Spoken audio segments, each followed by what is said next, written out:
Yes, come on in. Hello. Hi. How are you doing? Good, thanks. I'm good. Excellent. My name is Adrian. I'm going to be your examiner for this speaking part of the IELTS exam. May I start with your name, please? Sure, my name is Gina. Okay, nice to meet you, Gina. I'm going to record this part of the exam for marking purposes. Is that okay? Yes. All right. Okay, so the speaking interview will take about 12 to 15 minutes, okay? There are 3 parts. I'll give you instructions for each part. May I see your passport, please? Sure. Thank you.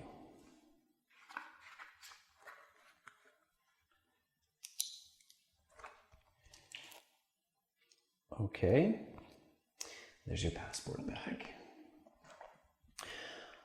Okay, so Gina, for part 1, I'm going to ask you some questions on a general topic. Are you ready to begin? Sure. All right, then let's talk about health. What do you do to stay healthy? Well, I take my health seriously. I try to eat well, and I do my physical exercise 3 times a week. And I also set my health goals each month. Oh, great. Do you believe that physical exercise is important for health? Yes, I believe the physical exercise is incredibly important for health. Humans are meant to be active. Without any exercise, people may gain weight and become less healthy. Okay. How often do you eat unhealthy food? Well, unfortunately, I have my unhealthy food more than I probably should. I think it's because it's very easier way to get healthy food and always the fastest option.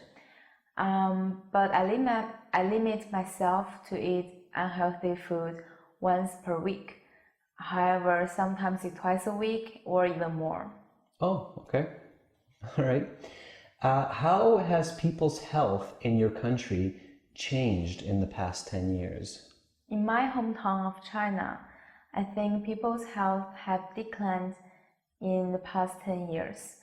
I think that the food have been worsened, and many people have spending less time on getting outside, do physical exercise. What do you think is the biggest challenge in staying healthy? I think the biggest challenge for health, for me personally, I think is ignoring the fast food. However, for the society, I think people should spend more time on physical exercise. Okay, excellent. That's the end of part 1. Now we're going to start part 2. For part 2, I'm going to give you a card with some questions, okay? And you will have about 90 seconds to prepare your answer. You have note paper in front of you, and I'm going to give you this pen to take some notes. Just wait. I'm going to give you 60 seconds to prepare your answer. After the 60 seconds is up, I'll give you 90 seconds to answer the questions and to reply, okay? I'll tell you when to start and stop. Are you ready? Yes. Okay, just give me one moment. So please keep the card down. Okay, so your 1 minute preparation time begins now. Go ahead and turn over the paper, and again, you can take notes if you'd like.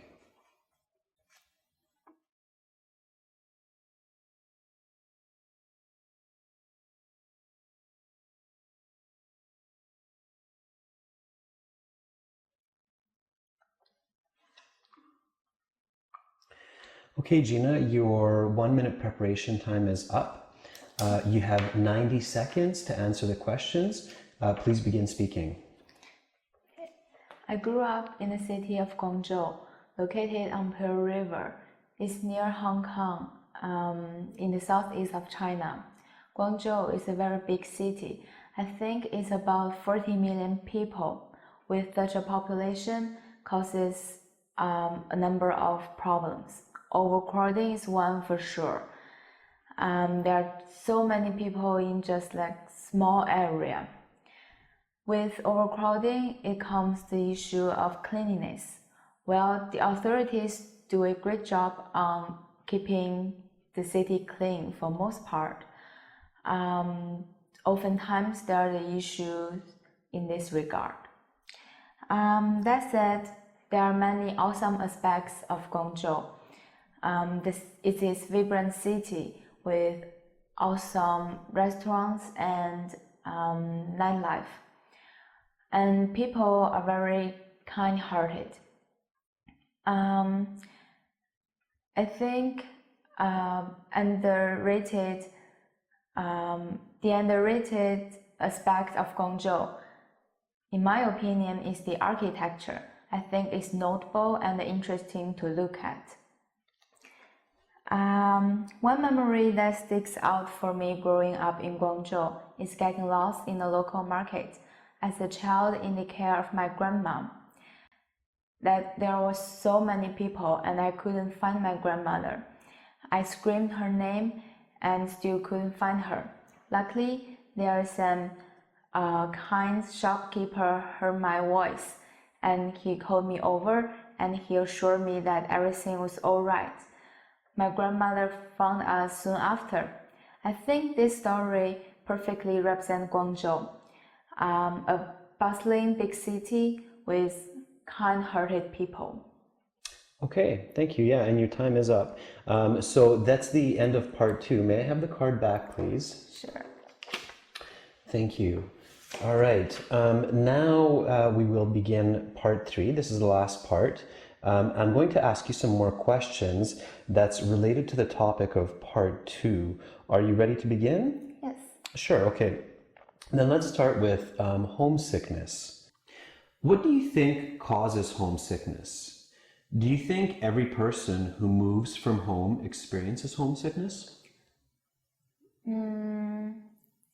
I think the two main causes of homesickness are missing family members and the unfamiliarity of the new town. The combination of the unfamiliarity surroundings and having no loved ones around creates homesickness. I believe that everyone experiences this, even though some people who are not close as close their family members may experience it less. Okay. What are some ways in which a person can reduce their homesickness? I think for most people, the answer is time. But for some people, phoning home, making new friends, and using social media to keep to contact with family members can reduce homesickness. All right. Some people think homesickness is caused by immaturity. Others believe that homesickness can affect anyone regardless of maturity. Which of these opinions do you support? That's an interesting question. I don't think I agree either opinion. Everyone may get homesickness, and when people move away from their hometown, they will miss their family members for sure. But the people who are younger and less mature may get homesick easily. Okay. Now I'm going to ask you a few more questions on the topic of adversity. Do you think some people cope with difficult situations better than others? What personal attributes make a person cope better with such problems? I definitely agree that some people cope the tough situations better than others do. Based on the personal attributes, I believe that calm and patience are very important for people to solve problems. Being calm under pressure instead of making rash decisions can help to solve problems. All right. What do you think is the single most important notion to keep in mind when facing a difficult situation? And why is this notion key to solving a difficult situation? Um, that's a difficult question. Could you give me a moment to think about it? Yeah, take your time. Well, if I had to choose only one, I like to say the ability to see the big picture. Such an ability allows a person to see many problems for what they are, small, relatively important, and temporary. Long-term thinking gives persons perspective necessary to solve problems easily and quickly. All right. Okay, that's the end of part 3, and that concludes the speaking section of the IELTS exam. So you're all done, and you will get your score for this section with the other sections in about 2 weeks. Do you have any questions for me? No.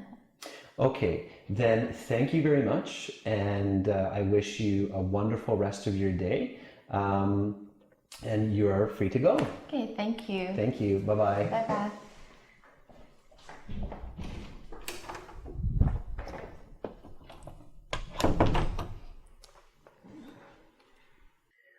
Okay, so now that we've seen the interview, let's talk a little bit about what you need to do to get a good score on the speaking section of the IELTS exam. And let's talk a little bit about what this candidate did well in the interview and what she could improve. Again, just some review. Remember that there are 3 main components the IELTS examiners are looking for when they assess the overall score. They're looking for coherence, which is perhaps the most important, meaning how clear your communication is. And this also looks at accuracy. Accuracy is a very, very important part of getting a good score in this part of the exam. You must make sure that questions are answered specifically and accurately, and you don't go off topic. Sometimes students hear that you should just keep talking until the examiner stops you. This is not necessarily a good idea. If you keep talking and suddenly you're talking about the moon and the stars and everything in between, that's going to be really off topic, and you're going to decrease your score. So if you feel that you've answered the specific question completely and exactly, then just stop, wait for the next question. Always try to answer the why question. A lot of, especially the part 1 questions here, if you go back and look at this interview again, you'll notice that the candidate, when she's talking about health, when she's giving the responses, she often gives the reason for her responses. So why she exercises, why she doesn't exercise, and so forth. Your answers must be complete, just like hers. That's one of the points that's really pushing her score quite high, is that her communication, for the most part, is quite clear, it's very accurate, and it's very complete. So when you do the same, for sure you will also get scores above 6. Now, another part of the speaking interview that the markers are looking for is how natural is your language. So when they look at the naturality, they try to see if your pronunciation is clear enough that words and sentences are not confusing for an English speaker. Again, it doesn't have to be perfect sounding English. It doesn't have to be perfect sounding English pronunciation. There are lots of different English accents around the world, but it does have to be clear enough that the listener is not confused by what is being said. Now, in this case with the candidate, there are some slight difficulties with pronunciation on some of the words, but most of the words she uses clearly enough that the listener can understand the intended message. Intonation is quite important. English is a nice rhythmic language with quite a bit of intonation. So when you're asking questions, you should have the right type of intonation to indicate that it's a question or a statement or whatever else. Also use contractions. So instead of saying I am, use I'm. Instead of saying they would, use they'd. And if you know some slang, which is acceptable, it's not profound or it's not insulting, then by all means use slang or use idioms as well in the speaking section. They do help to increase your score. But just a very important word of caution again, and I've said this before several times in other lessons, don't use slang, don't use idioms that you're not 100% sure about. If you're using slangs and idioms incorrectly, they're very incoherent and your mark will go down. So only use them if you're 100% sure. Of course, the third part that you need to pay attention to is the complexity of your language. Are you using nice, colorful, descriptive words to basically paint a picture in the mind of your listener? That's really important.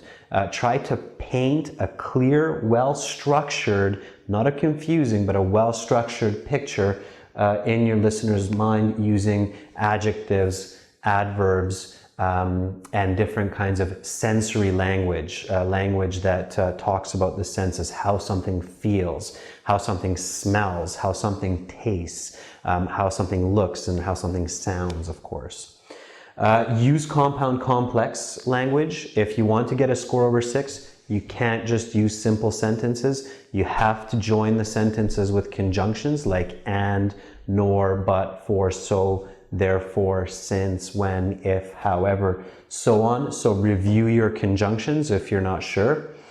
And of course, use adjective clauses. Adjective clauses are a big part of the descriptive language. Now, these three elements are related to each other. So when your language is complex, it also becomes more coherent.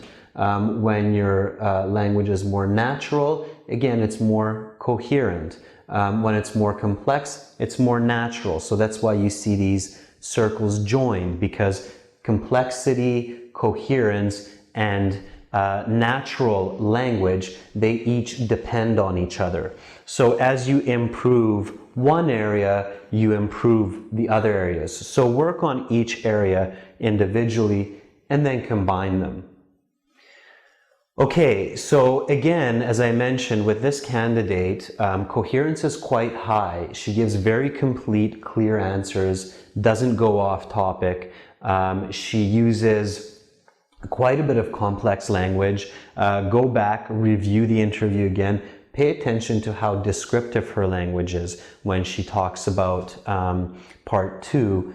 Pay attention to how well she joins her sentences in all three parts with conjunctions and use of adjective clauses. The only element that's dropping her mark from being even higher, an 8 or an 8.5, is some elements of the natural language. Sometimes it's a little bit unclear, a little bit difficult to hear what she's trying to say. But otherwise, overall, a very good interview, definitely a 7 to a 7.5 on the IELTS.